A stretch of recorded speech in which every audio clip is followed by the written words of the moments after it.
What if I told you that you can manifest your dream life just by doing one technique before you go to bed? Or what if I told you that you can train your body, train your muscles just with the power of thought? You'd probably think that I'm lying or that I'm joking. Well, I don't. There is a scientifically proven practice used by the athletes before they prepare for serious matches, for competitions. The practice involves visualizing the act of performing an exercise before they actually do it or while they are resting. And because they visualize it correctly, their muscles actually respond to their thoughts and their visualization. Their muscles, the connections in their brain, are actually activated and used in the same way, just if they were performing the exercise itself instead of just thinking about it. This principle, which is called Ideomotor training, was invented in 19th century and is still used to train athletes. It is scientifically proven that visualizing as sensory consequences of a movement actually triggers a motor response. In simple words, yes, you can lay in bed imagining training your booty, and your booty will actually grow because the muscles are activated and are invested if you visualize it correctly. But then there were some athletes who tried to prepare for Olympics and used the same technique, but they completely failed. Why? My theory, because they didn't visualize it correctly. Hey guys, my name is Valeria and welcome to my channel. In this channel, I talk about everything related to therapy, self-improvement, self-development. I basically help you become your best self, so welcome. Things that we think about and things that we process before we go to bed can have an immense effect on our life because our subconsciousness processes things while we are sleeping. Our brain still works, that's how we get dreams. Sometimes they're just unprocessed fears or something that we didn't process during the day. So how can you use this technique to make your brain create a path while you're sleeping towards your dream life?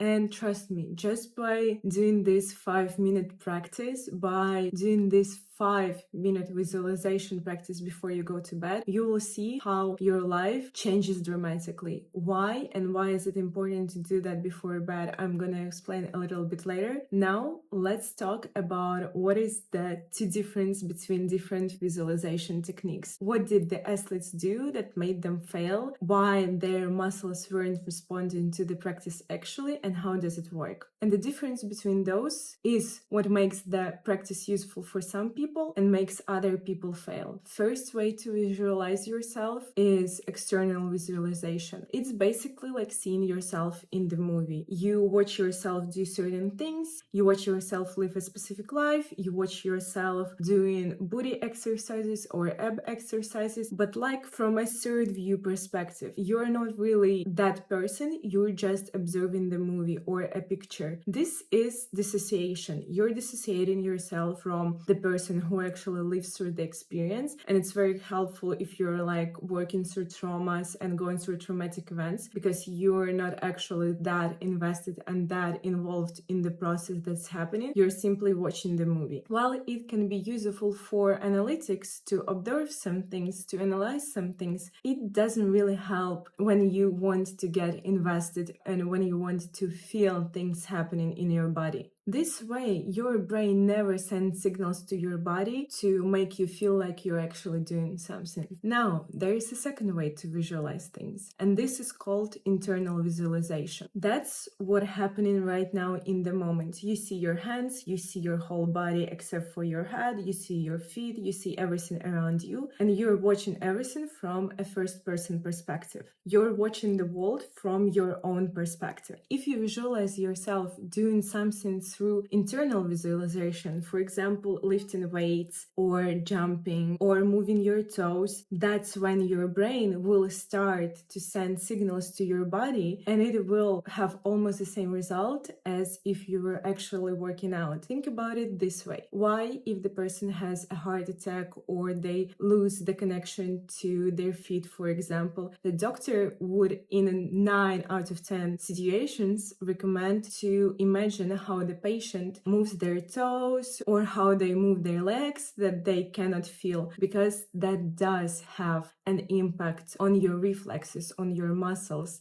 Now that you know the main difference between two, how do you use this technique to get to your dream life while you're sleeping? This is called a future self technique. Before you go to bed, at this time frame where you're already relaxed and you're preparing to sleep and almost falling asleep, imagine yourself in 5 years. What does your life look like? Imagine it from external visualization. So it's like watching a movie. Where you're located, in which part of the room, what are you surrounded with, what clothes you're wearing, who are the people around you, where are you standing, what time of the day it is. Imagine as many details as you can. Then take a step further. Step into your future self. Become that person, like you're wearing a suit. This is you now, and try to observe everything from a first point perspective. How do you feel in your body? What are your emotions? How does it feel to breathe in that body? How does it feel to move your hands? How does it feel to move your feet? What kind of reactions do you have towards everything that surrounds you? How do you feel in that body? How do you feel about the things that you have or that you don't have? Feel it from within. Feel everything around you from within. See the world through this person's eyes. Feel the world the way they feel the world. Act the way they act. It's like a test drive of your dream life. And the most important thing is that you need to have that type of a test drive to understand whether that is something that you actually want. Why do you think we have test drives when we select cars? Because a car can look a certain way from the outside perspective, but unless you actually sit there, unless you feel the wheel, unless you understand how you feel in that car, in that surrounding, unless you feel that, unless you actually drive it, you cannot really understand whether it is for you. The second part is when you actually drive it, when you actually have the feeling and the sense of being in that car, you want it much more. That's why when people have a test drive, their purchase rate increases much more than if they just walk around salon and look at the cars. You want that car much more. You know that you want that car. You know how it feels. The same way with your dream life. When you have that type of a test drive, your brain understands, oh, that's what she wants. Oh, that feels really nice. I want that. How do I get that? And that's when your subconscious starts working on the ways to make that life happen. Why is it important to have this practice before bed? In the evening, around 9:30, 10 p.m. when the sun is down, historically, our body releases melatonin. It's like a sleep hormone, basically. It helps your body prepare for the sleep. It relaxes you. It calms down your nervous system. It relaxes your body, your brain, basically does everything so that your body would be fully prepared to go to sleep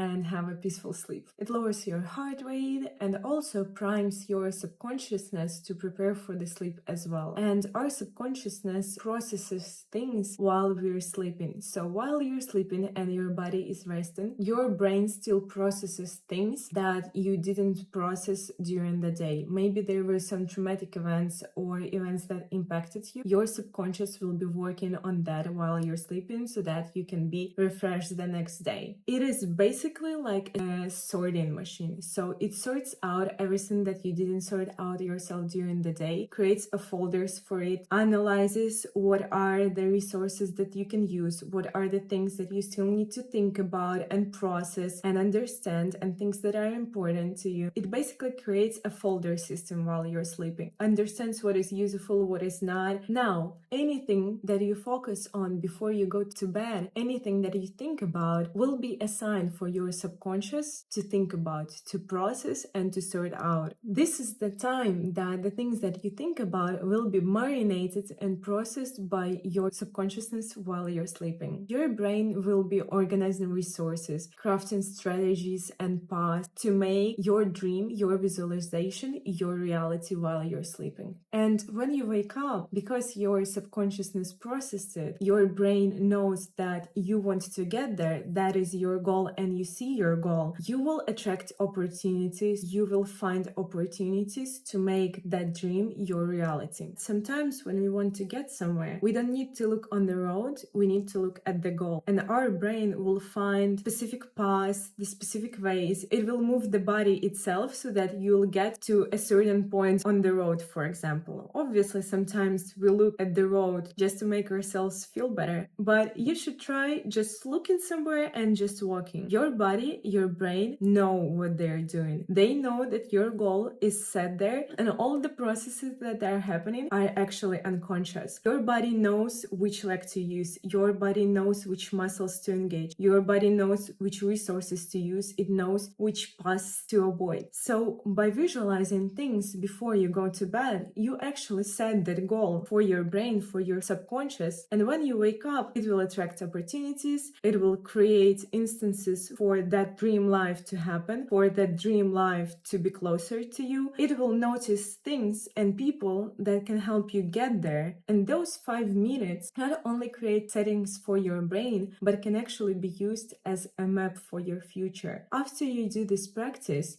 the third step is to look back at your life. When you're in this in 5 years state, look back at your life. Look back at yourself the way that you are now and give yourself some advices. Show yourself the past, show yourself the mistakes that you can avoid. It's like checking the map and the road before you go somewhere, before you drive somewhere. You actually understand what turns to take, what steps to make, what roads to avoid to get there faster. Do the same for yourself from a future self perspective. What are the things that you can do to help yourself? What are the mistakes that you can avoid? What are the actions you need to take in the next months, year, 2 years? Imagine you doing that to yourself 5 years ago. You understand your past, you understand the mistakes you've made, you understand the possibilities that you've missed, and the reality is in the multiverse, in the timeline, time theory, all the events already exist. All the events already happen. So what you're doing is you're simply tapping into your future self, into the dream life that you want, that you already have at some point, and you're giving yourself the advices, the guidebook, the map on how to get there. Now try it. Just try it and see how it feels. Obviously, it's not gonna happen overnight, but if you do it just a couple times per week, trust me, your life will change. It will affect you. It will help you even just see your goals clearly and understand them clearer. Try it and let me know how it goes. That is all I have for you today. Thank you so much for joining. I appreciate having you here. Like, share, comment, subscribe, and I'll see you in the next one.